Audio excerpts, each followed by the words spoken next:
അസ്സലാമു അലൈക്കും വറഹ്മത്തുള്ളാഹി വബറകാതുഹു. കഴിഞ്ഞ ക്ലാസ് നിങ്ങൾ പഠിച്ചിട്ടുണ്ടാകും. പഠിച്ചില്ലേ?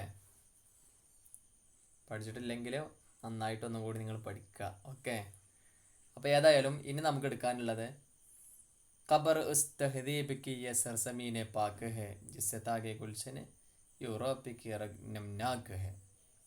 ഇസ് തഹദീബ് കി ഖബർ, ഈ ഒരു സംസ്കാരത്തിൻ്റെ ഖബർ, ഈ ഒരു സംസ്കാരം ഉറങ്ങിക്കിടക്കുന്നത്, ഈ ഒരു സംസ്കാരം മറമാടപ്പെട്ടിട്ടുള്ളത് യേ സർസമീനെ പാക്ക് ഹേ, ഈ ഒരു പവിത്രമായിട്ടുള്ള ഭൂമിക തന്നെയാണ്. ഈ ഒരു പവിത്രമായ ഭൂമിയുടെ ഉപരിതലത്തിൽ തന്നെയാണ്. ഈ ഒരു പവിത്രമായ ഭൂമിയുടെ ഉപരിതലത്തിൽ തന്നെയാണ്.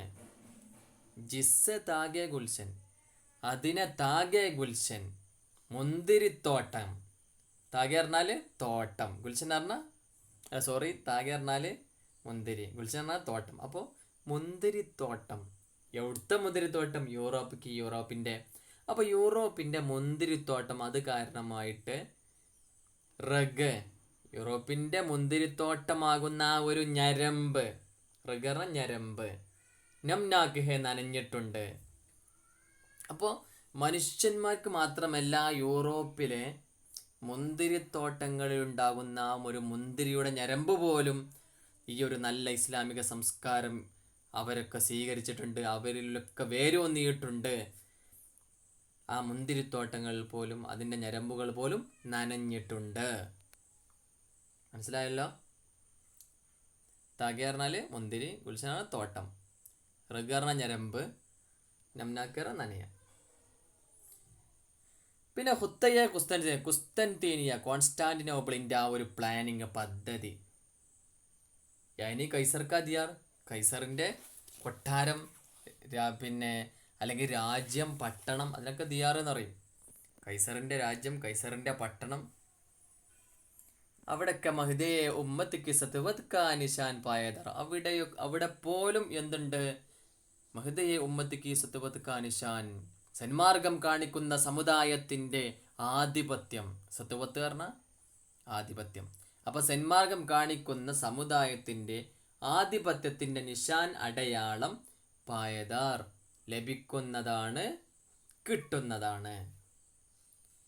അപ്പോൾ ശത്രുക്കളുള്ള സ്ഥലങ്ങളിൽ പോലും ഇസ്ലാമിൻ്റെ ആധിപത്യത്തിൻ്റെ അടയാളം കാണാം. കാരണം അവിടെയൊക്കെ സന്മാർഗദർശികളായ, സന്മാർഗം കാണിച്ചു കൊടുക്കുന്ന ഒരുപാട് ആളുകളുടെ പ്രബോധന പ്രവർത്തനങ്ങൾ അവിടെയൊക്കെ ഉണ്ടായിരുന്നു. അതുകൊണ്ട് അവിടെയൊക്കെ ഇസ്ലാമിൻ്റെ ആധിപത്യം നമുക്ക് കാണാൻ കഴിയും. മനസ്സിലായോ? പിന്നെ സൂറത്തെ ഖാക്കെ ഹറം യേ സർസമീൻ ബി പാക്കെ, ഹറമിൻ്റെ മണ്ണിൻ്റെ ആ ഒരു പവിത്രത, ആ ഒരു രൂപം അല്ലേ, അത് നോക്കുമ്പോൾ യേ സർസമീൻ ബി പാക്ക് ഹേ, ഈ ഒരു ഭൂമോപരിതലവും എന്താണ്? പാക്ക് ഹേ, നല്ലതാണ്. എന്ന് പറഞ്ഞാൽ ഹറമിൻ്റെ മണ്ണ് എത്രമാത്രം പവിത്രമുണ്ടോ എന്നതുപോലെ തന്നെ ഡൽഹിയുടെ മണ്ണ്, അല്ലെങ്കിൽ രാജാക്കൻ, വളരെ പ്രധാനപ്പെട്ട മഹാന്മാർ അന്തിയുറങ്ങുന്ന മണ്ണൊക്കെ വളരെ പ്രധാനപ്പെട്ട മണ്ണ് തന്നെയാണ്. സൂറത്തെ ഖാക്കെ ഹറം, ഹറമിൻ്റെ മണ്ണിൻ്റെ ആ ഒരു രൂപം അതിന് എത്രമാത്രം പവിത്രത കൽപ്പിക്കുന്നുവോ അതുപോലെ യേ സർസമീൻ ബി പാക്ക് ഹേ, ഈ ഒരു മണ്ണും പവിത്രമാണ്. ആസ്താനെ മുസ്നദെ ആറായ ശൈലൗലാക്ക് ഹേ, ആസ്താനെ പറഞ്ഞാൽ എന്താണ്? ആസ്ഥാനം എന്ന് പറഞ്ഞാൽ വാതിൽപ്പടി എന്ന് പറയും, അല്ലെങ്കിൽ വരാന്ത.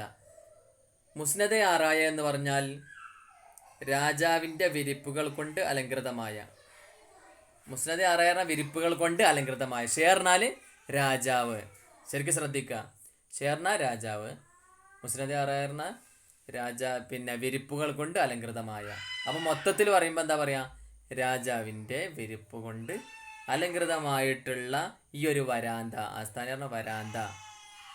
ലോ ലാക്ക് ഹേ, അതിനുള്ള നിറം ചുവന്ന തിരിയാണ് അതിനുള്ളത്. ലോ എന്ന് പറഞ്ഞാൽ ചുവന്ന എന്നൊക്കെ അർത്ഥമുണ്ട്. പിന്നെ ലാക്ക് പറഞ്ഞാൽ തിരി എന്ന് അർത്ഥമുണ്ട്. അപ്പോൾ ചുവന്ന തിരിയുള്ളതാകുന്നു. മനസ്സിലായല്ലോ? അപ്പോൾ അതിനു പോലും നല്ല പരിമളമുണ്ട്, ചുവന്ന തിരിയുണ്ട്. അപ്പോൾ എല്ലാം കൊണ്ടും നല്ല ഉഷാറാണ് എന്നർത്ഥം. മനസ്സിലായല്ലോ? അപ്പോൾ അതിൻ്റെ ഷോട്ട് നിങ്ങൾ എഴുതി വരിക. ഓക്കെ, അസ്സലാമു അലൈക്കും.